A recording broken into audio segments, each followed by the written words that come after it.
estamos conmemorando estos días? Bien. ¿Y cómo se llama este periodo? Semana Santa, muy bien. Semana apartada. Semana que conmemoramos, como os digo, la muerte de Cristo, pero también, sobre todo, su resurrección. Y que por ella tenemos perdón de nuestros pecados.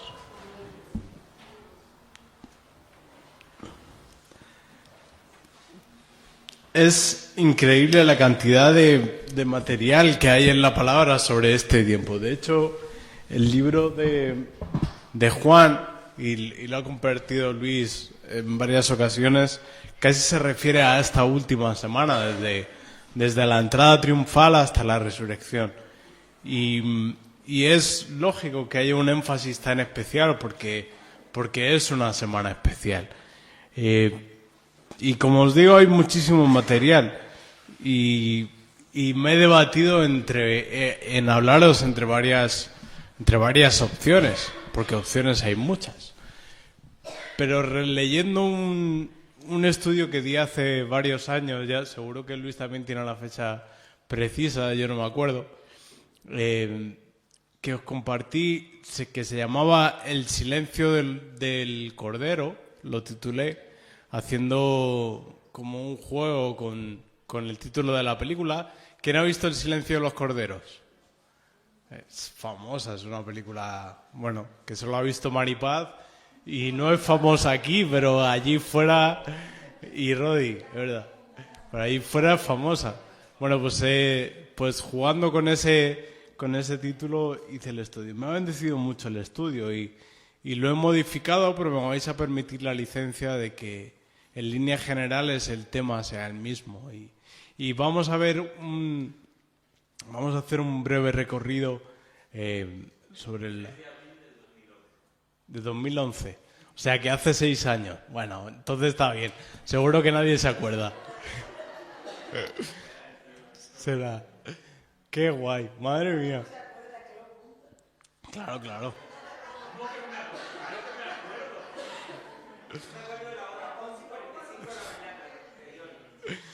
Madre mía. Pues voy en líneas generales a repetirme, aunque no os acordéis, porque hace mucho tiempo, pero lo voy a hacer sin permitir la licencia. Bien, siempre he apreciado el silencio y cada vez lo aprecio más y me asusta porque no sé si es un indicador de que la edad crece o que me he mal acostumbrado ahora que vivo en el campo y allí rara vez se oye jaleo, se escuchan pajaritos y se escuchan cosas así muy bucólicas, pero el silencio no es perturbado por grandes ruidos y me encanta, disfruto del silencio. Siempre he disfrutado del silencio, pero el silencio buscado, porque el silencio impuesto es bastante incómodo y fastidioso. Bien, una persona me dijo hace tiempo que había silencios que eran mucho más elocuentes que hablar. Y también pensaba en eso y es verdad. Y me acordaba mucho de lo que me dijo esta persona cuando preparaba y meditaba en el estudio, porque si hay un silencio elocuente, ese fue el silencio de nuestro Señor Jesucristo, del Cordero. Entonces, quiero que nuestro texto principal sea el versículo 7 del capítulo 53 de Isaías, un capítulo que es increíble y que os recomiendo leer y meditar en él en estos días. Pero después vamos a utilizar más la Biblia, vamos a sacar otros versículos y os pido que me acompañéis. Isaías 53, 7 dice: angustiado él y afligido, no abrió su boca, se quedó en silencio. Como cordero fue llevado al matadero y como oveja delante de sus trasquiladores, enmudeció y no abrió su boca. Bien, escena de los últimos días de Cristo, bajo mi humilde punto de vista, se puede dividir en 4 partes. El Getsemaní, los juicios, o el momento en el que fue juzgado y condenado a muerte, la crucifixión y la resurrección, que es un tema súper importante. La Iglesia Católica lo divide en 15 estaciones, el Vía Crucis lo divide en 15 estaciones. Algunas cosas son bíblicas y la mayoría de esas 15 partes son sacadas de la tradición, no hay pruebas constatables de que sucediesen tal cual.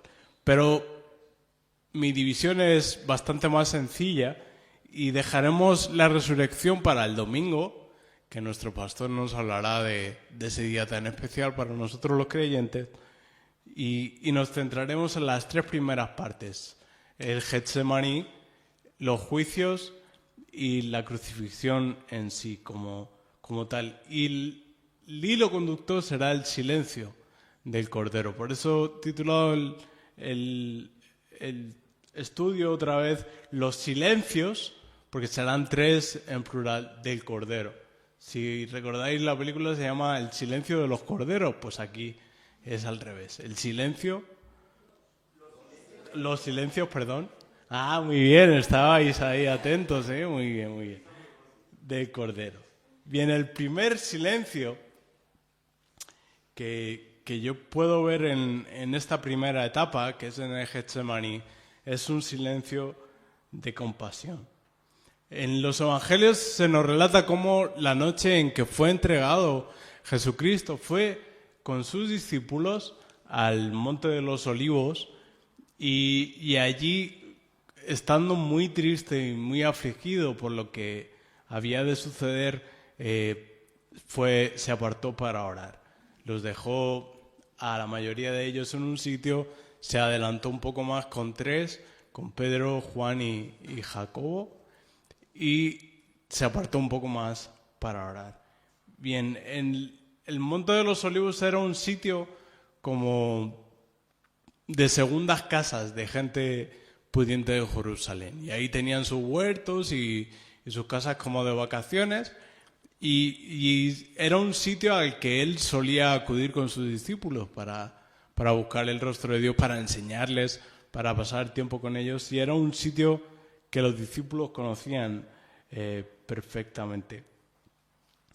Y simplemente en esos momentos tan duros en los que veía la que se avecinaba sobre él, quería pasar un tiempo con ellos y en intimidad con el Padre, porque estaba terriblemente angustiado. Dice la Escritura que estaba angustiado hasta la muerte y quería pues un tiempo de estar con ellos y de estar tranquilo. Bien, cuando la primera vez se aparta un poquito y vuelve a estos 3 con los que se había adelantado un poco, los encuentra. ¿Alguien sabe la historia cómo los encuentra?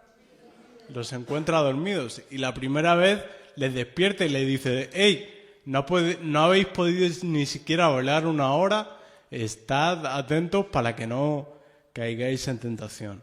Pero la segunda vez, y lo hace 3 veces, la tercera vez, perdón, la tercera vez cuando va, no, la segunda sí, la segunda, es que son tantas veces que madre mía, la segunda vez no les dice nada, va y les mira y no les dice absolutamente nada. Y ese es el silencio que yo he llamado silencio de compasión. Los discípulos luego vuelven una tercera vez y es cuando ya les despierta y ya le apresan y continúa el Vía Crucis, como se conoce comúnmente la historia de la Semana Santa. Los discípulos en esta semana habían estado sometidos a mucha presión, habían pasado muchas cosas, habían ido sucediendo cosas y era presumiblemente también tarde en la noche y estaban agotados, estaban cansados. Pero sobre todo me gustaba pensar en la compasión que tuvo Cristo, que ni siquiera aún a pesar de lo mal que lo estaba pasando, les despertó ni les regañó otra vez, sino que simplemente los dejó durmiendo. Tuvo compasión de ellos como la tuvo con las multitudes cuando las observó y vio que estaban desamparadas y sin ovejas, como ovejas que no tienen pastor, porque tenemos un Dios de compasión. Me gustaba cuando pensaban los discípulos durmiendo. No sé si habéis visto vídeos de niños y fotos también de niños cuando están comiendo y se quedan así dormidos. O a mí me mandaron algunas fotos de niños. Se veía un niño metido así en un mueble y durmiendo así en el mueble y de pie. Y me gustaba pensar así en ellos porque esas fotos y los niños durmiendo te provocan compasión, ¿no? Pobrecito, qué cansadito está, pobrecito. Sí. Como venga Herodes, verás si te despierta. No, pues así tiene compasión el Padre de nosotros, porque sabe que estamos sujetos a estos cuerpos y a nuestras limitaciones y que nuestras limitaciones también hacen de nosotros cosas que no queremos. En Mateo 26, 43 y 44 es donde se recogen estos versículos. Dice, vino otra vez y los halló durmiendo, porque los ojos de ellos estaban cargados de sueño. Esta es la segunda vez.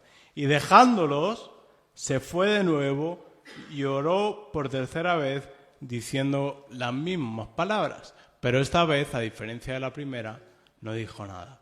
Tuvo silencio de compasión. Y me gozaba al meditar en ese silencio, sabiendo que tengo un Padre que tiene compasión de mí. Yo estoy sujeto igual, me cuesta velar una hora también y mis ojos a veces se cargan de sueño, pero mi Padre comprende mis necesidades, comprende mis limitaciones y tiene misericordia. Extiende su misericordia y me mira y calla con compasión. Aunque podía gritarme y decirme despiértate o hacer lo que quisiera, Él tiene compasión de mí porque sabe que soy polvo. En Hebreos 4:15 dice, porque no tenemos un sumo sacerdote que no pueda compadecerse de nuestras debilidades, sino uno que fue tentado en todo según nuestra semejanza, pero sin pecado. Ese es nuestro Dios, el Dios que se compadece de nosotros, que fue tentado en todo, que entiende nuestras debilidades, pero tiene compasión. El segundo silencio, en la segunda etapa, es en los juicios. Yo lo he llamado silencio de confianza. Los juicios, y también lo he titulado juicios injustos, porque fueron terriblemente injustos. Si hay una palabra que los define a los juicios y a las comparecencias a las que fue sometida Cristo, esta es injustos, injusticia. Y he sacado solamente 3 injusticias. La primera injusticia es que fue llevado a casa de Anás. Anás fue sumo sacerdote, de hecho era el sumo sacerdote cuando Cristo entró al templo y tiró las mesas de los cambistas y sacó a los que estaban haciendo negocio de allí. Era sumo sacerdote en ese momento. Pero después, en ese momento no era el sumo sacerdote, sino Caifás, que era de la familia, pero era... Espera, a ver, que lo tengo por aquí apuntado, pero no me acuerdo. Caifás... Bueno, no sé si era el suegro de él o al contrario, o el yerno. La cuestión es que lo llevaron ante Anás, pero Anás no tenía parte en ese juicio, no lo tenían que haber llevado ante Anás.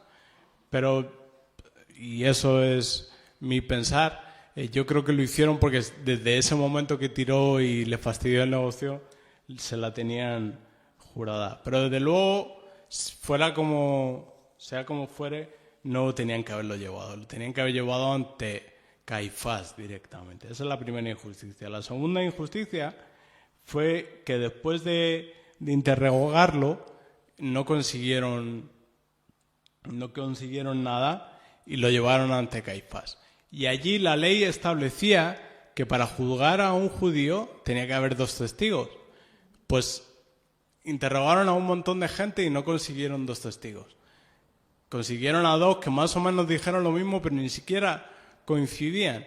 Pero cuando Caifás le preguntó a Jesús, ¿eres tú el Hijo de Dios? Él dijo, tú lo dices. Caifás cogió y rasgó sus vestidos y dictó sentencia, pero seguía sin haber testigos, con lo cual fue injusto. La tercera injusticia fue que jugaron con él, se pasaron la bola. Como los judíos no podían condenarlo a muerte, porque por ley en el Imperio Romano les dejaban tener como una ley menor entre ellos, pero no podían condenar a nadie a muerte, lo llevaron a Pilato. Y Pilato no encontró nada en él por lo cual condenarlo a muerte. Y aprovechando que era Galileo, dijo, esta patata se la paso a Herodes. Herodes también le interrogó, pero no se mojó y se lo devolvió a Pilato. Le dijo, no quiero saber nada. Herodes más bien por curiosidad quiso entrevistarlo, pero esa fue la tercera injusticia. Lo estuvieron mareando y no encontraron tampoco nada que hacer con él. Injusticia, ya digo, fue mucho. Sobre todo fue injusto, bueno, no hubo jurado, no hubo abogado tampoco en el juicio y simplemente se le acusó de forma falsa. Y los versículos son los siguientes. En Mateo 26, 62 está cuando Jesús está compareciendo ante Anás y después ante Caifás y el concilio. Dice, y levantándose el sumo sacerdote le dijo, ¿no respondes nada que testifican estos contra ti? Mas Jesús callaba. Entonces el sumo sacerdote le dijo, te conjuro por el Dios viviente que nos digas si eres tú el Cristo, el Hijo de Dios. Ante Pilato también guardó silencio. Mateo 27, 12 dice, y siendo acusado por los principales sacerdotes y por los ancianos, nada respondió. ¿Qué respondió? Vale. Pilato entonces le dijo, ¿no oyes cuántas cosas testifican contra ti? Pero Jesús no le respondió ni una palabra, de tal manera que el gobernador se maravillaba mucho, y esto me encanta. ¿Por qué se maravillaba el gobernador? Porque no respondía nada, porque la reacción natural es cuando te están acusando y mucho más falsamente es que tú saltes y te impongas, pero Jesús no respondió nada. En Juan 19, 9 dice, y entró otra vez en el pretorio y dijo a Jesús, ¿de dónde eres tú? Mas Jesús no le dio respuesta. ¿Qué silencio más inquietante debió ser? Eso ante Pilato. Ante Herodes tampoco respondió nada. En Lucas 23, 9 dice, y le hacía muchas preguntas Herodes, pero él nada le respondió. El secreto de Cristo ante las autoridades yo lo veo como un silencio de confianza, un silencio que demuestra confianza. Cristo conocía lo que estaba pasando, conocía de antemano lo que iba a pasar, que esa era la voluntad del Padre y su voluntad había sido sometida ya, fue sometida durante toda su vida, pero sobre todo para ese acontecimiento en Getsemaní. Pero sabía que el Padre tenía absoluto control. Esta clase de confianza es la que nos llena de paz en medio de la tormenta. Cuando tenemos circunstancias que nos sobrepasan, si sabemos y confiamos que Dios tiene absoluto control, sobre todo tenemos una paz que sobrepasa todo entendimiento. ¿Sí o no? ¿Voy mal? ¿Voy bien? Vamos bien, ¿no? El silencio de Cristo era el silencio de confianza y Cristo había demostrado una y otra vez durante su vida que tenía esa confianza en el Padre. Si recordáis, cuando entraron en la barca y se desató la tempestad, los discípulos estaban asustadísimos, pescadores que se habían pasado la vida en el mar y navegando por ahí con la tempestad, debía de ser increíble. Estaban muy asustados. ¿Pero qué estaba haciendo Jesús? Durmiendo. ¿Cómo? Durmiendo. De hecho, los discípulos le dicen, maestro, despierta que perecemos. Pero él tenía absoluta confianza. Alguien que no tiene confianza, cuando hay una tempestad no duerme, ¿no? Alguien que no confía en un piloto de... Bueno, yo no confío más o menos en los pilotos, pero cuando hay turbulencia no puedo dormir. Pues alguien que no tiene esa conexión directa, que no sabe que el Padre está en absoluto control, que ese era su plan para Él y para darnos salvación a todos nosotros, no tiene esa tranquilidad y esa confianza. Y esta paz, como os digo, que sobrepasa todo entendimiento, se debe a que Cristo sabía que el Padre tenía absoluto control sobre todo. Que podamos guardar silencio ante esas circunstancias que a veces nos sobrepasan, que nos rodean, pero sabiendo que el Padre tiene el control. Y todo obra para bien para aquellos, para los que le amamos, a los que hemos sido llamados conforme a su propósito. Qué paz más increíble. Yo con esa paz no tengo ganas de dar gritos ni de hablar, simplemente confío, silencio de confianza.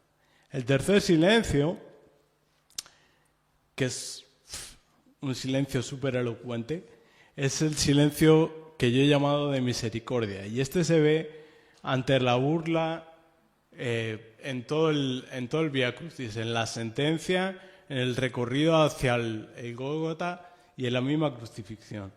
A Jesús, después de haberle azotado y después de haberle golpeado y de haberle puesto una corona de espinas, le hicieron llevar su cruz o el palo transversal, porque no la llevaban toda la cruz, hasta donde fue crucificado.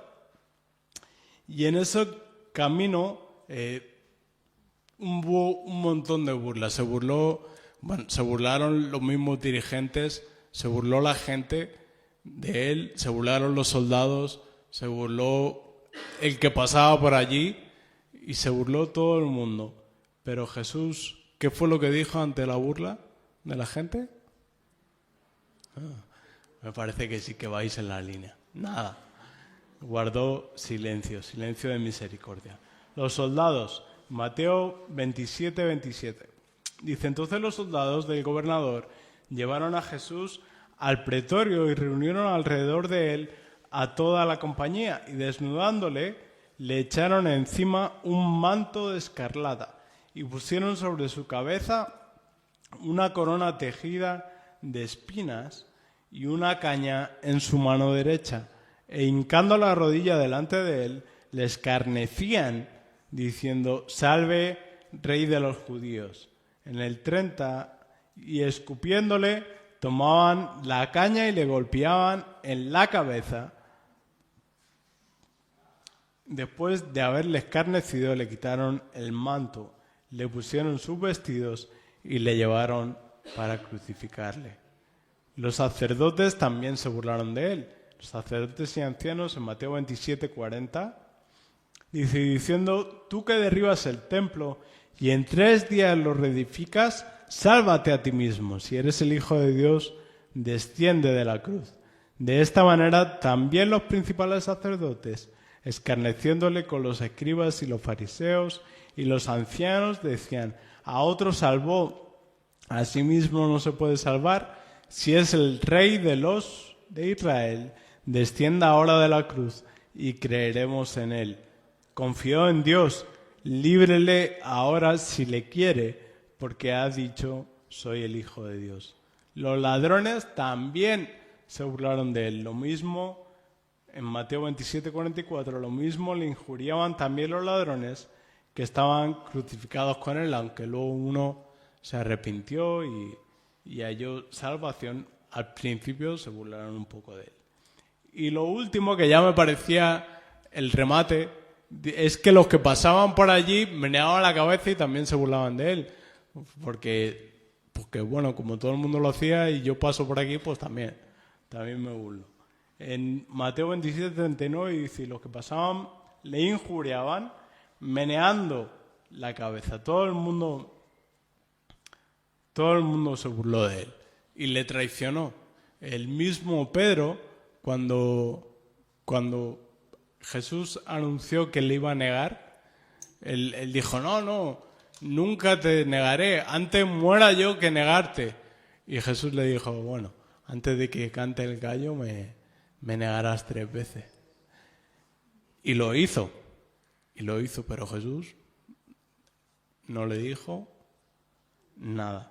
Ante la burla y ante la traición, nuestro Señor Jesucristo demostró una misericordia incomprensible. Misericordia con los discípulos, misericordia con los sacerdotes, misericordia con los soldados, que en cualquier momento se los podía haber cargado a todos. En el mismo huerto le dijo a Pedro, precisamente cuando le cortó la oreja al siervo del sumo sacerdote, le dijo, podría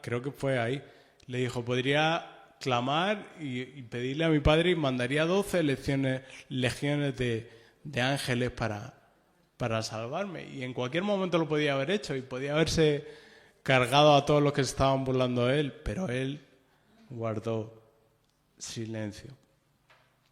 Incluso en la cruz, ¿cuáles fueron sus palabras? Padre, perdónalos porque no saben lo que hacen. No sé tú, pero yo en esa situación no sé si sería capaz de decir algo parecido.